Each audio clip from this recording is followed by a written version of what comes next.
প্রিয় দর্শক শ্রোতা, এবার কবিতা নিয়ে আসছেন আমাদের মাঝে। স্যার, কবিতা তো নিয়ে আসছেন আমাদের প্রিয় ব্যক্তিত্ব, আলাহাজ সরকার ডিগ্রি কলেজের সহকারী অধ্যাপক, আমাদের প্রিয় স্যার জনাব গোলাম কিবরিয়া স্যার।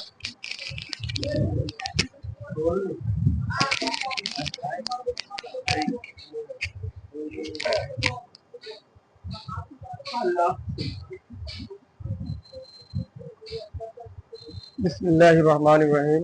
আসসালামু আলাইকুম ওয়া রাহমাতুল্লাহি ওয়া বারাকাতুহু। ধূমকেতু সাংস্কৃতিক একাডেমি কর্তৃক আয়োজিত আজকের এই কবিতা সন্ধ্যায় দেশ কিংবা প্রবাস থেকে যারা আমাদেরকে শুনছেন, দেখছেন, তাদেরকে সবাইকে জানাই অনেক অনেক প্রীতি আর শুভেচ্ছা। আমাদের সামনে একটি মহিমান্বিত ইবাদত সমাগত। আপনারা জানেন আর দুদিন পরেই কুরবানি। আর এই কুরবানির ইতিহাসটা শুধু আমাদের নবী করিম সাল্লাল্লাহু আলাইহি সাল্লামের উম্মতের জন্য নয়, বরং হযরত আদম আলাইহিস সালাম থেকে শুরু করে নবী হযরত মুহাম্মদ সাল্লাল্লাহু আলাইহি সাল্লামের পর্যন্ত প্রত্যেকটা উম্মতের জন্যই এটা অবশ্য করণীয় ছিল। মহান আল্লাহ রাব্বুল আলামিন সূরা হজের 34 নম্বর আয়াতে এই প্রসঙ্গে বলেন, ওয়ালিকুল্লি উম্মাতিন জাআলনাহু মানসাকা, আমি প্রত্যেকটা জাতির জন্য কুরবানির প্রথা জারি করেছি। কুরবানি একটি মালের ইবাদত। মাল ইবাদত অনেক রয়েছে, তার ভিতরে যাকাত একটি, ফিতরা একটি। কিন্তু এ সমস্ত মাল নিজের সত্যকে ত্যাগ করে দিতে হয়, সবটুকুই বিলিয়ে দিতে হয়। কিন্তু কুরবানি এমন একটি ইবাদত, মাল ইবাদত, যেটা সবটুকু ত্যাগ করে দিতে হয় না, বরং নিজে এবং পরিবারের জন্য ভোগ করা যায়। তাহলে এর থেকে ফায়দা কি? আল্লাহ রাব্বুল আলামিন দেখতে চান কারা প্রকৃত অর্থে তাকে ভালোবাসেন, কাদের ভিতরে তাকওয়া আছে, খোদাভীতি আছে। এ প্রসঙ্গে মহান আল্লাহ রাব্বুল আলামিন সূরা হজের 37 নম্বর আয়াতে বলেন, ওয়ালিকুল্লি উম্মাতিন জাআলনাহু মানসাকা লা ইয়ানালাল্লাহা লুহুমুহা ওয়ালা দিমাহুহা ওয়ালাকিন ইয়ানালুহু তাকওয়া মিনকুম।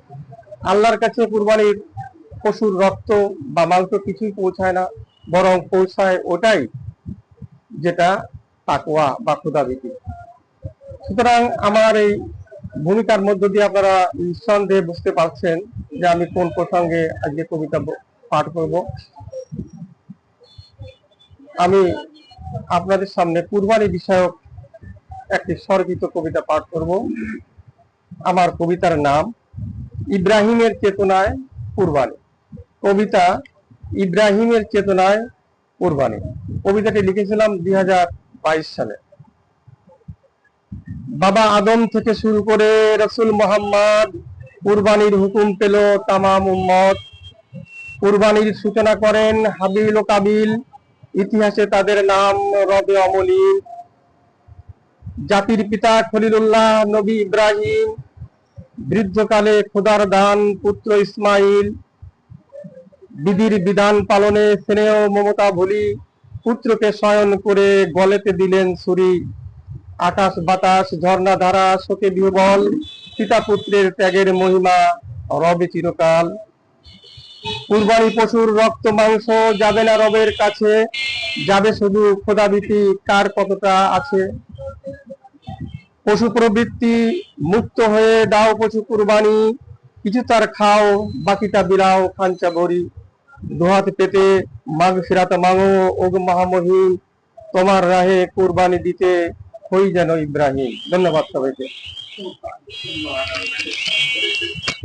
ধন্যবাদ স্যারকে, অত্যন্ত চমৎকার একটি কবিতা, প্রাসঙ্গিক আমাদের যেহেতু কুরবানির সামনে। আর স্যার সুন্দর একটি বক্তব্য দিয়েছে। আমরা এই কবিতা আসরের শেষে এই বিষয় নিয়ে আমরা সবার বক্তব্য আমরা শুনবো। তো ধন্যবাদ, আর একবার ধন্যবাদ জানিয়ে স্যারের কবিতা এখানে শেষ করব।